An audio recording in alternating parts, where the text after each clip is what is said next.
Welcome back to Vegas. It's Alex talking to the headliners and the stars, and they come no bigger than Nathan Burton. How are you? Wow, what an intro. I'm very, very impressed. Glad you're here. Glad you came to the show. I don't pay for tickets, but for those who do, you've kind of got to deliver or you're going to be gone from here, aren't you?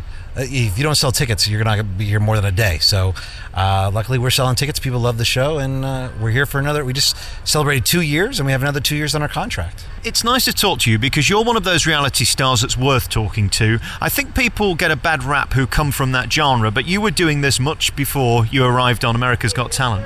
I always say whatever you're doing before you're on a reality show is what you're going to be doing after. And I was doing magic before it, and I'm still doing it after. And you know, people watch the show and they come to the show because they saw me on TV. So it's a blessing. It was very obvious from the moment you were on that show that this is what you do well. You weren't practicing at it on the show, and I think that's why you succeeded so much from it. You know, I honestly, to be on live television, it's really nervous. Like, I perform every day in Vegas. I don't get nervous. When I'm on live television and 23 million people are watching, you get nervous. Something's going to break. Something's going to happen. You just never know. And it's very intimidating with all the cameras and millions of people watching you. I think the reality is, if you pardon the pun, that you could have a bad day here and they'll forgive you because you can make it up to them as an audience. On TV, it lasts on YouTube forever and it will be played again and again. And that's the risk with magic, that stuff can go wrong, can't it? There's some magicians that will not perform on live television. They'll only do it on tape, and then it airs a couple hours later. Like David Letterman's, they tape it live and then it airs a couple hours. But if it's on live television, you mess up, millions of people see it, and they'll be it on YouTube, and you have to deal with it for the rest of your life. It's interesting, the theatre we're in today. I mean, the Donnie and Marie signs are already up. As soon as you're out the theatre, another headliner is in. There's got to be limitations on how big this show can be.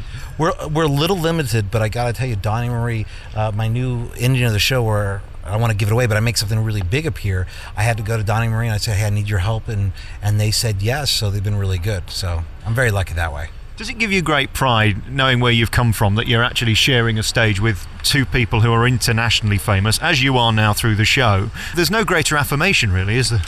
There's something cool about coming to work and being in the dressing room, getting ready for the show, and then Donnie and Marie walk past the dressing room. Donnie pops in, talks to all the dancers, says hi to my mom, gives her a hug. And, you know, where else, you know, a job you have like that, where, you know, you got superstars just walking down the hallway. And of course, you never know who's going to be in. From one day to the next, mega stars turn up in Vegas to see shows like yours. Does that change the show when you know someone special is in? Well, I got to say, the biggest celebrity I had, I almost didn't believe it, was Michael Jackson came to the show a year before his passing, and it was the coolest thing ever. I mean, you have everybody knows.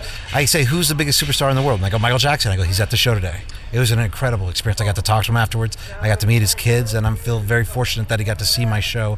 The security brought him in through the basement and snuck him into the booth, and no one knew he was there. And I didn't introduce him because he didn't want to be introduced, and so I don't think anybody knew. I remember seeing a performance once at the Theatre Royal Drury Lane, and the Queen was in the box, and nobody saw the show. They just spent the entire 2.5 hours watching. It can be distracting sometimes, can't it?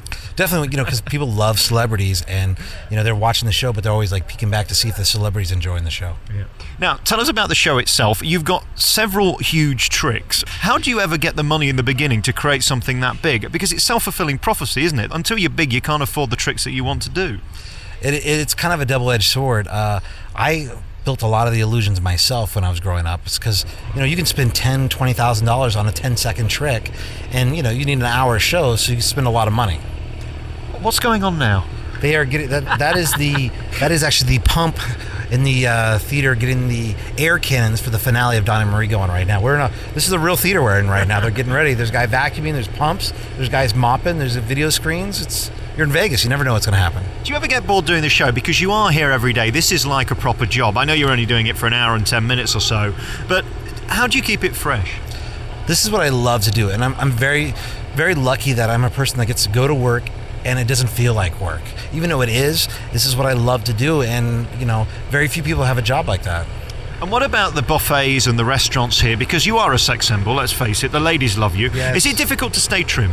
It is very difficult. You know, you go out and you got to hit the gym, and I had back surgery about a year ago, so that kind of slowed me down a little bit, and you just have to try to stay in shape.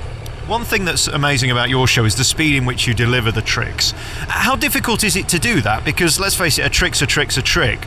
The speed in which you do them, though, is what makes you unique. I think that's just doing a show in it every day for 2 or 3 years. You just get it dialed and you get it fine-tuned, and you just take half a second off of and you just get it faster and faster until you get it almost perfect, but it's never perfect. What about the team around you as well? That's another thing that Vegas allows you, is a budget to have dancers and to have cast members, if you like. I mean, there aren't many magicians who get that privilege, are there? I'm very lucky. I have excellent dancers in the show. I have my mom and sister that work for me. I have, there's a staff of about 11 people that work for me, and it's just a pleasure to come into work every day. How much of a responsibility is that, though, that you keep the business going? Because without you, they're all out of work, aren't they? They have there was the long story, but I'll give you the short version. There's a part of my contract where it's called the key man clause. It means I have to be here every single day because I had another show I was trying to do somewhere else at the same time, and we were trying to get someone to fill in, and the hotel said no because that's what we want. And so it's a blessing in disguise. When you walk in the theatre and all around the Flamingo, there's your face on all these different posters. Do you ever lose that kick? I think the coolest day ever was 2 years ago on my birthday. They put a 20,000 square foot building wrap on the front of the Flamingo, and there's very few people that have your head that big on the side of a building. Not that it's pretty looking, but it's a weird, kind of strange, surreal feeling. What about the town Vegas? How's it doing? I mean, they're trying to tell me that everything's fine and wonderful and they're selling as many tickets as they were. The reality is there can't be as many people here because nobody's got any money. I think we've been through the toughest time, and just this past spring break we had incredible numbers, and I think this summer is going to be phenomenal. I think we're on the roller coaster, and we're heading to the top of the hill for the fun ride. There's one part of the show where you do the close-up stuff. Is that important to you to let us know that you're a proper magician? I think some people really enjoy the close-up magic. I kind of, that's how I got started, because most magicians start out with doing close-up magic because we don't have the big money for the big illusions like we were talking about earlier. So I kind of throw it in because it's like, that's how I got started. Who else is worth seeing on the strip? If you had $100 to spend, what would you go and see? If I had $100, I would go see, if you're talking magic, I'd go see Copperfield. He's the biggest and best. I grew up with him, and now we're friends. And I actually, it's cool to actually talk to your idol on the phone, and now we're friends. I've got an interview with him on Wednesday. What should I ask him? How's it going to go? You can ask him about his island, and ask him about, you've heard there's cool laser tag on the island. That's an inside. I can't talk much about it, but at 2 o'clock in the morning last night, we were playing laser tag at his warehouse.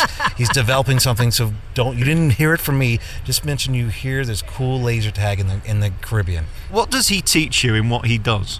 Well, I have to, pay homage. I would not have my show if it wasn't for Copperfield. He was on TV, he was doing specials, he headlined, and it's really Siegfried Roy and David Copperfield. If it wasn't for those two, I wouldn't have my own show in Vegas because people wouldn't believe a magician could have their own show if it wasn't for them. Congratulations on the show. It's here at the Flamingo, and Nathan Burton, thanks for talking to me. Thank you very much.